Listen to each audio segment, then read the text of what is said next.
In the last lecture, we talked about addition and subtraction of the vectors. दो vectors का addition and subtraction कैसे किया जाता है। तो जब हमने कहा कि एक वेक्टर ये ए वेक्टर है, ये एक बी वेक्टर है, और ये दोनों जो वेक्टर है इन दोनों का हम एडिशन अगर करना चाहे तो मेरे पास दो लॉज हैं। एक तो लॉ है लॉ ऑफ ट्रायंगल, ठीक है, एंड दूसरा है law of parallelogram of vector addition. ये हमने लास्ट लेक्चर में देखा था। अब इस लेक्चर में थोड़ा सा अलग वाला पार्ट देखेंगे। अब सपोज कंसीडर करके चलते हैं कि सपोज ये वाला ए वेक्टर मैंने यहां पे लिया, यही बी वाला वेक्टर मैंने यहां पे लिया। अब यहां पे मुझे पता है कि बाय लॉ ऑफ पैरेललोग्राम यहां पे ये वाला जो वेक्टर होता है, ये वाला वेक्टर इन दोनों का रिजल्टेंट है, यहां तक मुझे पता है। अब ये वाला जो रिजल्टेंट है, इस वाले रिजल्टेंट को मैं कैसे लिख सकता हूं? इस वाले रिजल्टेंट को, ये ए बार है, ये बी बार है, ये ए बार है, ये बी बार है, ये आर बार है, ठीक है। तो कैसे लिखा जा सकता है? R bar is equal to A bar plus b bar, ऐसे लिखा जा सकता है। उसका मैग्नीट्यूड कैसे लिया जा सकता है? उसका मैग्नीट्यूड लिया जाता है आर इज इक्वल टू, ठीक है ना, आर अगर बार नहीं है तो सिर्फ मैग्नीट्यूड के बारे में बात कर रहे हैं। So R is equal to square root of A square plus B square plus 2ab cos theta. और थीटा क्या है? थीटा इन दोनों के बीच का एंगल है, थीटा, राइट। यहां तक हमने किया था। उसके बाद डायरेक्शन के बारे में बात की थी हम लोगों ने। डायरेक्शन के लिए मैंने आपको बोला था कि डायरेक्शन हमेशा किसी रेफरेंस के हिसाब से दी जाती है। अगर ये वाला प्लेन है तो इस वाले प्लेन में हमारे पास रेफरेंस डायरेक्शन सिर्फ दो हैं, एक बी डायरेक्शन, एक ए डायरेक्शन। यही दो डायरेक्शन हमारे पास रेफरेंस के लिए है। तो मैं अगर बी डायरेक्शन के साथ ये वाला एंगल अगर अल्फा कंसिडर करता हूं, ठीक है ना, तो alpha tan alpha is equal to क्या मिल जाता है मुझे? ये हमने प्रूव किया है। tan alpha is equal to, ठीक से देखना, tan alpha is equal to a sine theta divided by b plus a cos theta, ठीक है ना। अगर ये वाला एंगल बीटा कंसिडर करता हूं तो मुझे क्या मिलता है? tan beta is equal to, ये वाला अगर एंगल बीटा है, ठीक है ना, ये वाला एंगल, ये छोटा एंगल, ये बीटा है और ये वाला अल्फा है। तो ये छोटा एंगल अगर बीटा है तो बीटा की वैल्यू क्या मिलती है मुझे? tan beta is equal to B sine theta divided by a plus b cos theta, ठीक है। सो यस, ठीक है, सही है। सो ये वाले जो वैल्यूज हैं, ये वाली वैल्यूज हमने फाइंड आउट की थी। अब हम क्या करने वाले हैं, ठीक से देखना, हम क्या करने वाले हैं, अब हम थोड़ा सा अलग रिप्रेजेंटेशन करेंगे, ठीक है ना, अलग रिप्रेजेंटेशन। ठीक से देखना, प्लीज ध्यान देके देखना। अब हुआ ये कि मैंने कहा कि a is equal to A bar plus b bar, sorry r is equal to are bar is equal to A bar plus b bar. जब मैं कहता हूं कि इन दो वेक्टर्स को ऐड करने के बाद मुझे आर बार मिलता है तो r bar is said to be resultant, ठीक है ना। कैसे कहा जाता है कि r bar is resultant of a bar and B bar. लेकिन अगर मैं कहता हूं कि मैंने आर बार को दो अलग वेक्टर्स के फॉर्म में लिखा, ऐसे लिखा, ठीक है ना, मैंने आर बार, मेरे पास ऑलरेडी एक वेक्टर था, इस वेक्टर को मैंने दो अलग अलग, ये आर बार जो था उसको मैंने एक ए बार और बी बार इस वेक्टर्स के फॉर्म में ऐसे लिखा, सो दैट सच दैट ए और बी बार का रिजल्टेंट आर बार मिलता है। तो इसे कहा जाता है resolution of vector, resolution of R बार कहा जाता है। फॉर एग्जाम्पल मेरे पास 5 है तो 3 प्लस 2, अगर 3 प्लस 2 का एडिशन 5 कहता हूं तो मैं कहता हूं कि 3 प्लस 2 का रिजल्टेंट 5 है। लेकिन अगर मैं कहता हूं कि 3 plus 2 is represented by 2 different vectors whose resultant is 5, तो मैंने कहा है कि मैंने 5 को रिजॉल्व किया। कैसे रिजॉल्व किया? 3 और 2 में रिजॉल्व किया। That's what we are doing over here. हम यहां पे क्या कर रहे हैं कि एक वेक्टर मेरे पास है, उसको मैं दो अलग अलग कंपोनेंट्स में डिवाइड कर रहा हूं। A bar and B bar are called as components of R bar. A bar and B bar are called as components of R bar. यहां पे R bar is resolved in A bar and B bar, where A bar and B bar are called as components of R bar. Components of R bar, ये A बार है, ये B bar है, इसको components of R बार में हमने convert किया है। आज हम देखेंगे कि ये कैसे किया जाता है, ठीक है। आज हम देखेंगे कि ये कैसे किया जाता है। ठीक से देखना, चलो, इंपॉर्टेंट पार्ट है, थोड़ा सा ठीक से देखना। रिजोल्यूशन ऑफ वेक्टर इज बहुत ज्यादा लगेगा हमें पूरे इसमें, पूरे फिजिक्स में हम बहुत जगह पे हमें रिजोल्यूशन ऑफ वेक्टर्स लगेगा। सो ठीक से देखना। अब देखना, ये जो आर बार है, ठीक है ना, तो इस आर बार को मैं किसी भी दो वेक्टर्स के फॉर्मेट में लिख सकता हूं सच दैट उन दो वेक्टर्स का रिजल्टेंट आर बार आए। वो दो वेक्टर्स ऐसे हो सकते हैं, वो दो वेक्टर्स ऐसे हो सकते हैं। मैं उनके हिसाब से मैग्नीट्यूड भी एडजस्ट करनी पड़ेगी मुझे। वो दो वेक्टर्स एकदम ऐसे रेक्टेंगुलर भी हो सकते हैं।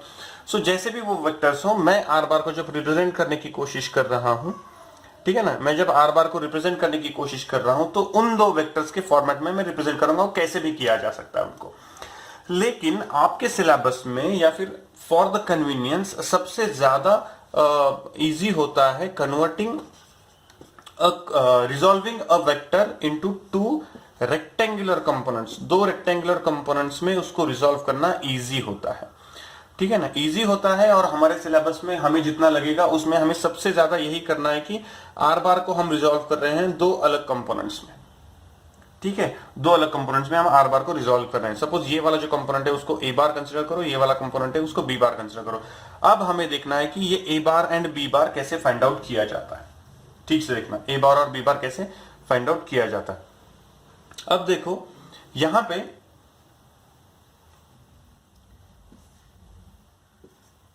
ये दो रेक्टेंगुलर कंपोनेंट्स हैं, ठीक है, और ये इसका आर बार है, ये ए बार है, थोड़ा सा बड़ा निकालता हूं, ए बार है, ये बी बार है, ठीक है। तो अगर ऐसे कहूं मैं, तो यहां पे ये ए बार है तो ये भी ए बार होगा। मैंने आपको बोला था कि कोई भी वेक्टर जो होता है, कोई भी वेक्टर जो होता है, ठीक है, वो उसके ओरिजिनल डायरेक्शन को पैरेलल पूरे प्लेन में कहीं पे भी घुमाया जा सकता है। उसके ओरिजिनल डायरेक्शन में पैरेलल कहीं पे भी घुमाया जा सकता है। तो ए बार को मैंने यहां पे ले लिया, ठीक है। अब ठीक से देखना, ए बार को मैंने यहां पे ले लिया, ये वाला एंगल 90 डिग्री है।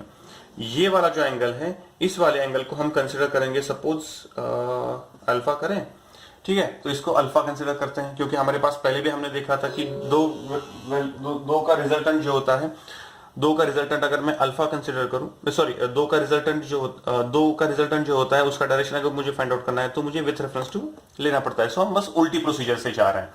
पहले हमने दो का रिजल्टेंट ये लिया था, अब रिजल्टेंट से हम वो दो फाइंड आउट करने की कोशिश कर रहे हैं।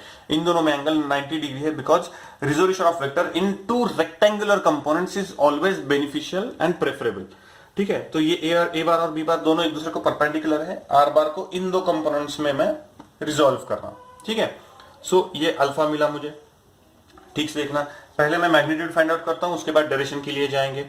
अब ठीक से देखना मैग्नीट्यूड कैसे मिलती है। मैग्नीट्यूड, ये जो अल्फा है और ये वाला जो आर बार है और ये बी बार है, ये ए बार है। मुझे क्या फाइंड आउट करना है, ए बार। तो ए बार को कैसे फाइंड आउट किया जा सकता है, तो मुझे ठीक से देख के बताना, मुझे क्या मिलेगा। मुझे ये sine alpha is equal to, ठीक से देखना, sine alpha is equal to A bar upon B bar, sorry, A bar upon R bar.